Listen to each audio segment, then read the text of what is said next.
السلام علیکم ناظرین گرامی، کیا آپ جانتے ہیں ایک ایسی پوری قوم جسے اللہ نے زمین سمیت الٹ دیا صرف اس لیے کہ وہ ایک گناہ کو فخر کے ساتھ کرنے لگے؟ یہ کوئی کہانی نہیں، یہ قرآن میں بیان کی گئی قوم لوط کی سچی حقیقت ہے۔ جی ہاں ناظرین گرامی، آج ہم بات کرنے جا رہے ہیں قوم لوط کے بارے میں۔ حضرت لوط علیہ السلام حضرت ابراہیم علیہ السلام کے بھتیجے تھے۔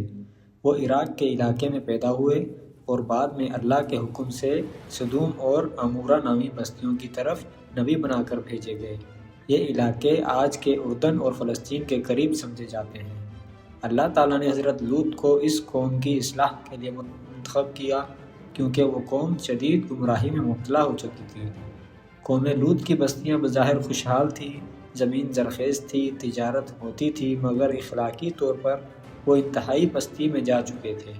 قرآن کے مطابق اس قوم کی چند بڑی برائیاں یہ تھیں: کھلم کھلا بے حیائی، قدرتی راستے کو چھوڑ کر غیر فطری عمل، مسافروں کو ستانا، مجلسوں میں برے کام کرنا، نصیحت کرنے والوں کا مذاق اڑانا۔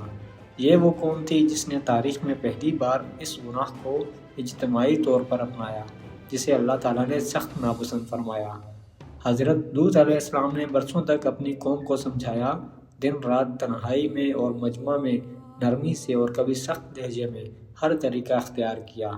وہ فرماتے تھے: اے میری قوم، اللہ سے ڈرو، میں تمہارے لیے امانت دار رسول ہوں۔ کیا تم وہ بے حیائی کرتے ہو جو تم سے پہلے دنیا میں کسی نے نہیں کی؟ حضرت لوط نے انہیں نکاح، پاکیزگی اور فطری راستے کی طرف بلایا، مگر قوم کا رد عمل انتہائی تکلیف دہ تھا۔ قوم لوط نے نہ صرف انکار کیا بلکہ حضرت لوط کا مذاق اڑانے لگے۔ وہ کہتے تھے: اگر تم سچے ہو تو اللہ کا عذاب لے آؤ۔ کچھ لوگ تو یہ تک کہتے تھے: لوط کو اپنی بستی سے نکال دو، یہ لوگ بڑے پاک بننے والے ہیں۔ یہ وہ مرحلہ تھا جہاں حق بولنے والا تنہا رہ گیا اور باطل اکثریت میں تھا۔ اللہ تعالیٰ نے فیصلہ فرمایا کہ اب اس قوم کو مہلت نہیں دی جائے گی۔ حضرت ابراہیم کے پاس پہلے چند فرشتے آئے انسانی شکل میں۔ انہوں نے خوشخبری دی اور پھر بتایا کہ وہ قوم لوط پر عذاب کے لیے جا رہے ہیں۔ حضرت ابراہیم علیہ السلام نے سفارش کی مگر جواب ملا۔ اب فیصلہ ہو چکا تھا۔ پھر وہ فرشتے حضرت لوط کی بستی میں داخل ہوئے، نوجوان انسانوں کی صورت میں۔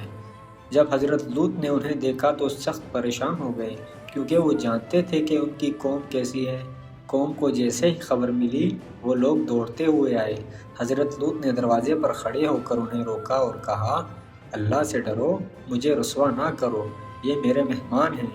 لیکن قوم اندھی ہو چکی تھی۔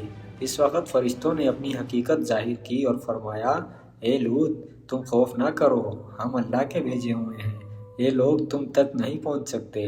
فرشتوں نے حضرت لوط کو حکم دیا: رات کے آخری حصے میں اپنے گھر والوں کو لے کر بستی سے نکل جانا اور پیچھے مڑ کر نہ دیکھنا۔ صرف ایک شخص کو ساتھ لے جانے کی اجازت نہیں تھی، حضرت لوط کی بیوی، کیونکہ وہ دل سے قوم کے ساتھ تھی، اگرچہ بظاہر نبی کی بیوی تھی۔